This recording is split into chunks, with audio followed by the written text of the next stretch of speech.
I've now attached the micro switches.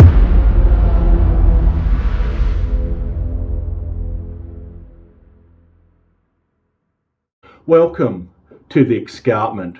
This is my model railway build channel and I'm your host Jason. Today's video, part 2 of the lift up bridge. The previous video you would have seen me put together the structure of it with the pivotal hinges. Well, today it's to finalise and finish up with the track, the wiring, testing, running and all that type of stuff. So I'm going to first start over on the yard side, and you can see I've roughly got my track in place here, and you can see I've sort of drawn lines to give me guidance on where it needs to sort of come and be shaped to approach the lift up bridge. I've now soldered the dropper wires underneath the rail. I've just sort of put it in place roughly. So what I'll do now is just make a mark where I need to drill the holes through the board. I'll drill those holes, put some glue in place and get my weights onto it.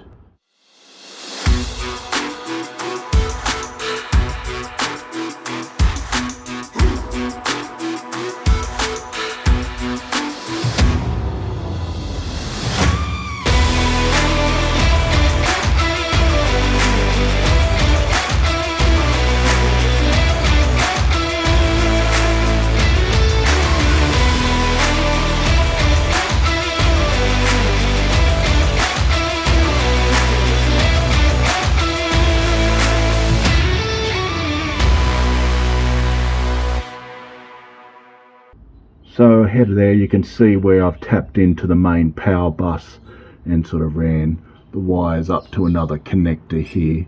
What I've done now is I've just taken another piece of track.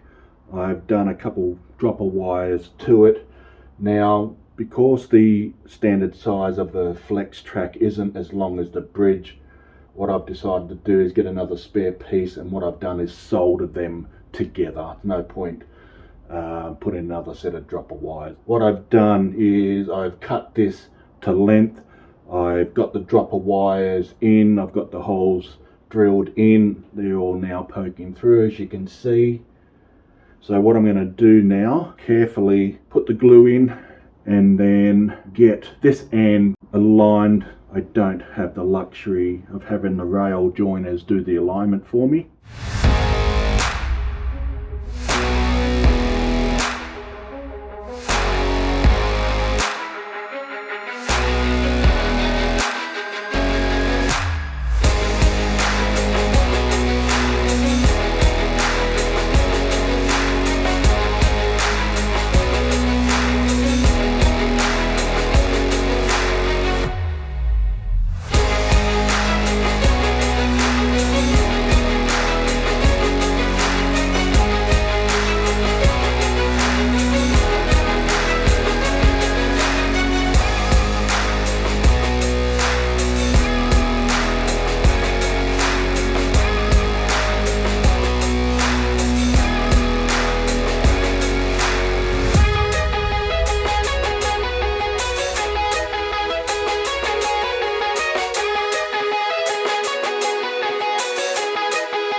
Alright, the glue's not 100% dry, you can still see that it's white there, but it's enough where the track doesn't move.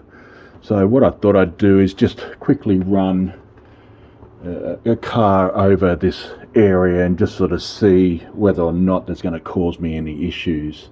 So let's see here. That's good. Good. Very smooth. Well aligned. I'm happy with that. I've lifted this track up. You can see right here. I had to extend it a little bit, so I did the same as the bridge where I sort of soldered a bit of extra track to make sure it had the full length. I've added some insulating joiners right here. It's not glued in places yet, and I've already added the dropper wires and drilled the holes up at that end. So really it's ready to go. So in the last video there was a comment by Gary, and he made mention in that comment about, well, you need to be careful here because have you given some thought about the radius or the arc of that lift up bridge, and does it clash, and was it going to clash with the tracks and the gaps and everything like that? And look, at first I thought, no, I'm okay, that should be good. And then there was a moment, oh shit. So I quickly came up here, had a look, and it was a bit of a oh shit moment.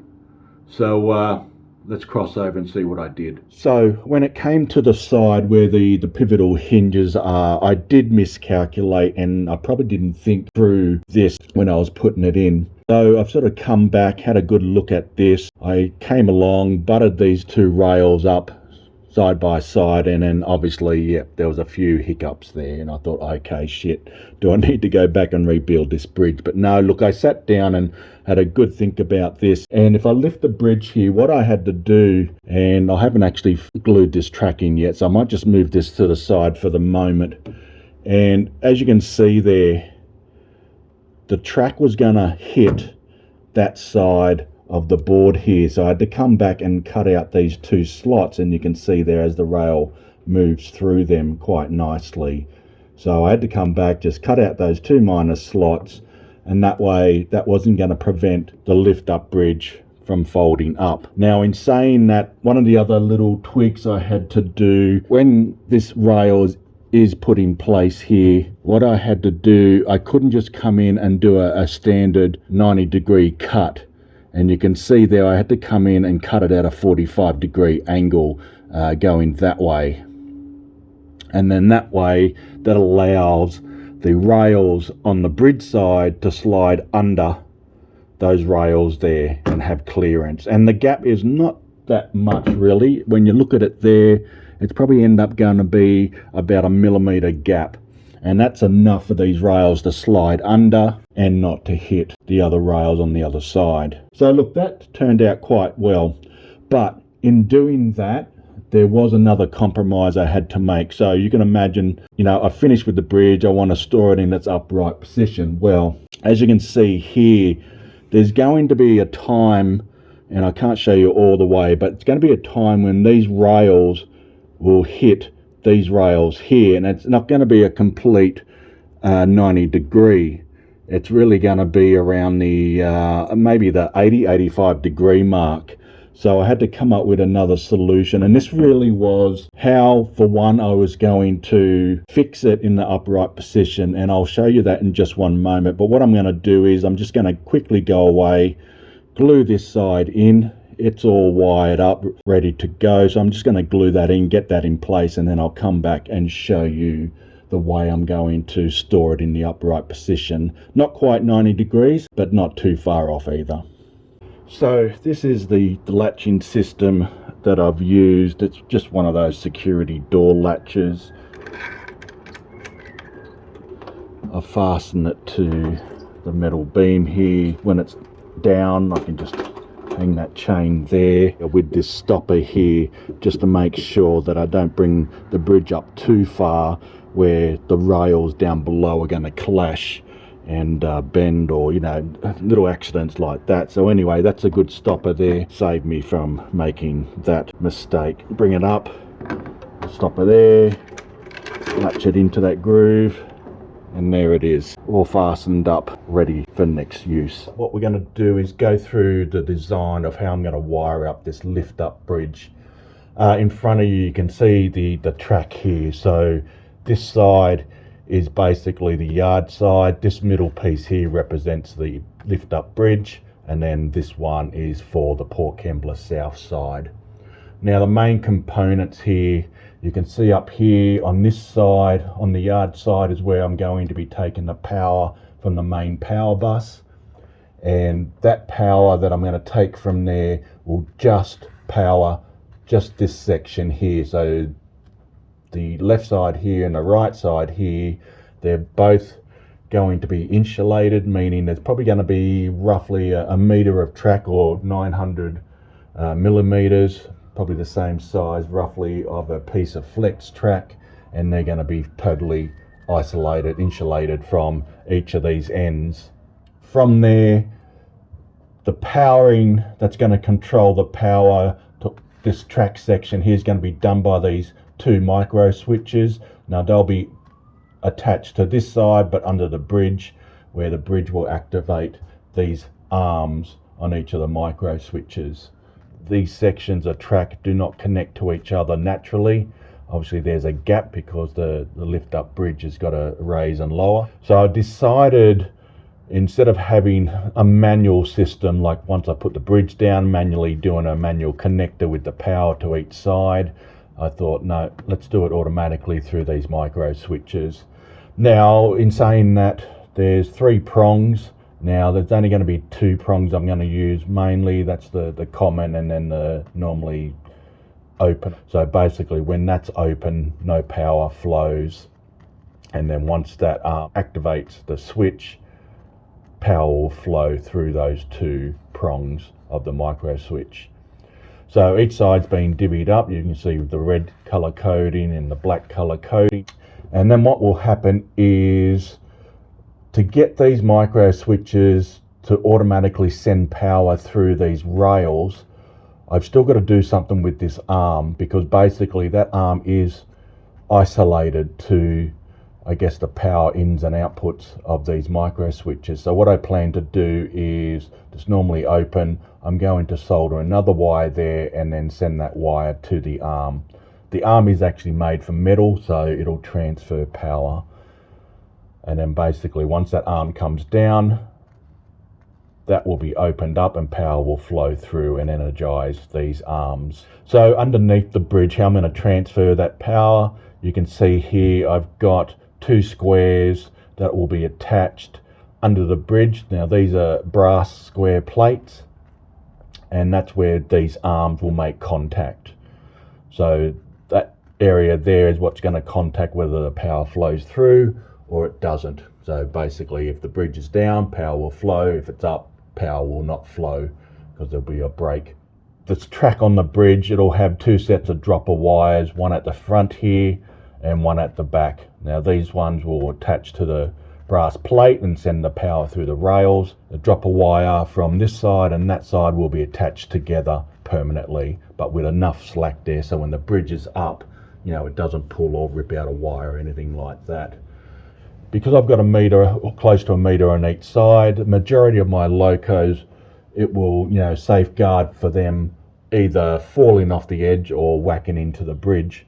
It doesn't foolproof everything, because I've got a handful of locos that will have keeper lives in them, mainly my 70 class and my pay bus. These are the 2 brass plates that I've attached up here, and you can see the wires to each side from the rails. The drop down wires have been soldered on there, and then the micro switches will make contact with that and send power through the rails. What you can see here on the other end is I've drilled a hole through the wood beam here and fed through. There's 2 sets of wires here, so these are the main sets that's coming from the main power bus. This will go to the common on the micro switches. These are coming from the track on this side. Again, this track is isolated, and so this will go to the normally open part of the micro switch. Once the bridge comes down, makes contact, power this track, the bridge track, and also the track on the other side of the bridge. Now what you can see here is I've started to prepare the micro switches. This one down here is the common. This is the normally open and normally closed. I won't be using the normally closed one because I'm not going to hook up any LEDs to sort of show me when it's open or closed.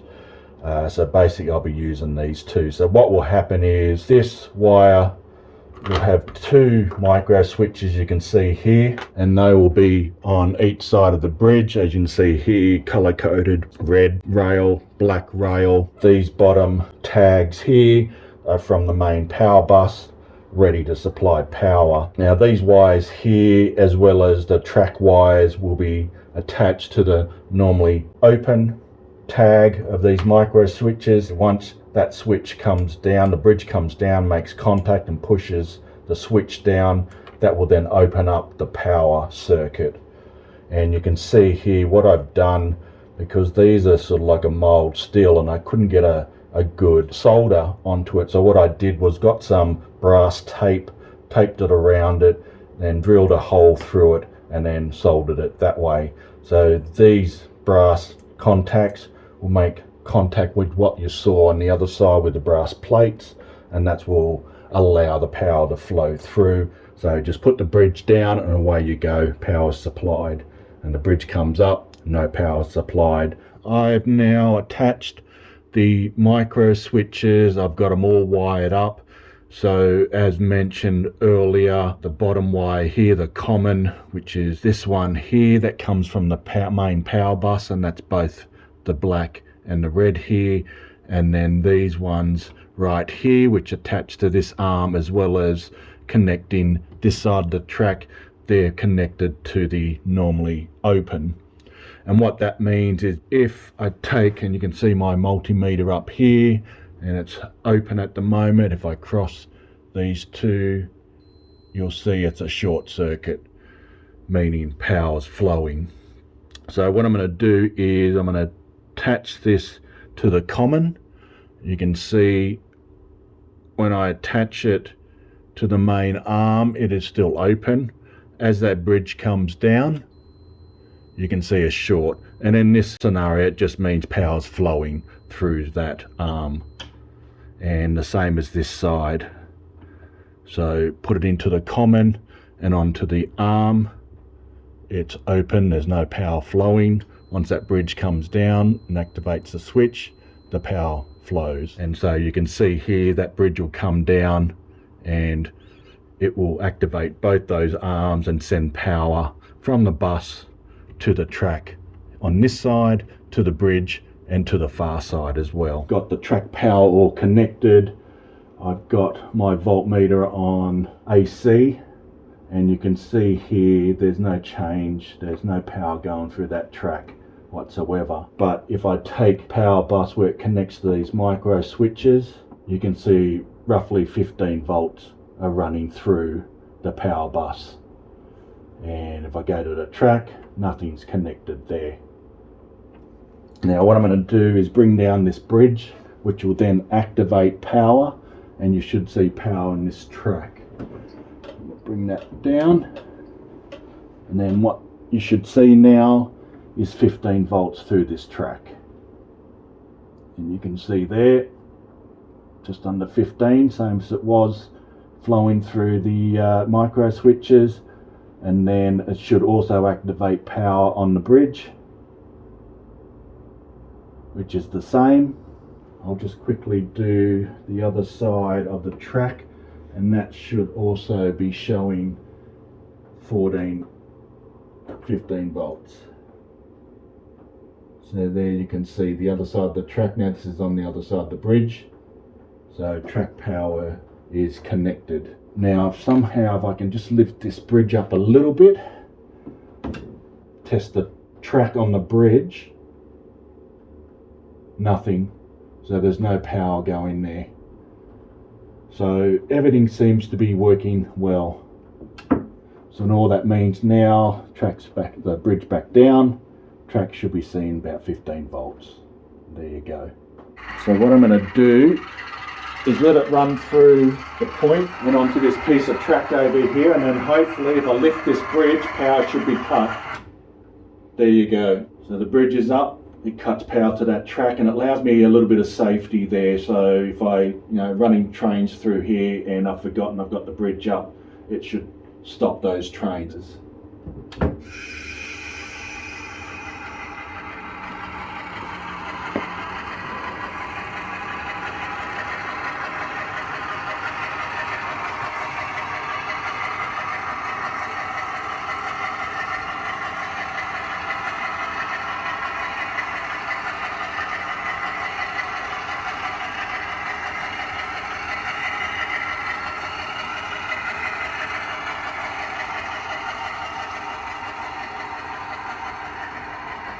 So there you have it. The bridge is all completed now, mostly completed. I guess the electrics, the track, the wiring, the main structure's finished.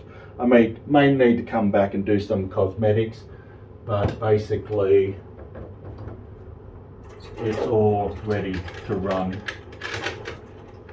And that's basically how it sits over there. So that concludes the lift up bridge. As I said, the girders, but they'll be done at a later stage, and who knows, I may even do some design work and do my own 3D printing on that one. So at the end of the day, looking back on what I've accomplished, and given that this is my first time on actually doing this type of lift up bridge, I'm pretty happy with the results.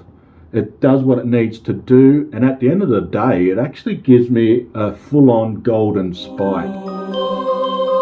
See, basically all track work now absolutely 100% complete. There is no more track work. I'm not making any more tweak. I'm going to leave the video there. So until the next time, stay safe, be kind to each other. Bye for now.